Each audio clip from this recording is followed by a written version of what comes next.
In today's video, I'm going to teach you how to annotate in Evernote. If you've ever needed to add comments or highlights to an image or PDF within a note for better organization and clarity, you're in the right place. Whether you're working on a personal project or collaborating with a team, learning to annotate can really enhance how you convey ideas visually. So, let's dive right into it and make your note-taking experience even more effective. First, you'll want to open the specific note that contains the image or PDF you wish to annotate. This is pretty straightforward. Navigate through your notes until you find the one you're looking for.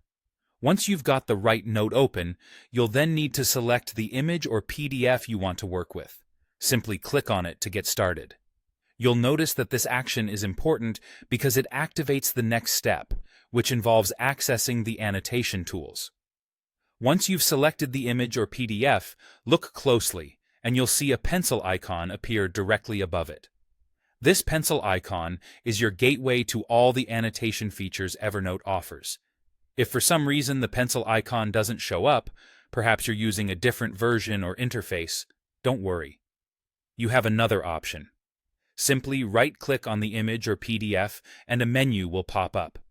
From this menu, choose the option that says Annotate this image or Annotate this PDF. Both methods work well, so feel free to use whichever is more convenient for you.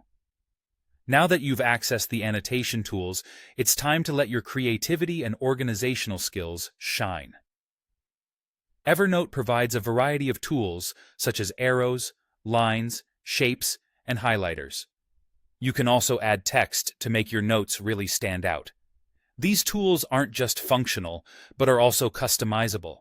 You can adjust the colors and styles of your annotations to match your specific needs or preferences.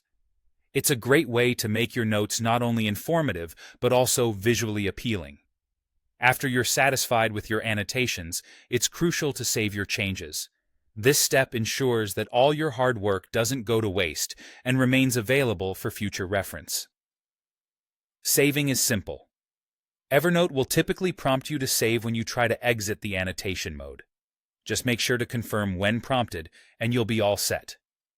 And that's it. You've successfully annotated an image or PDF in Evernote.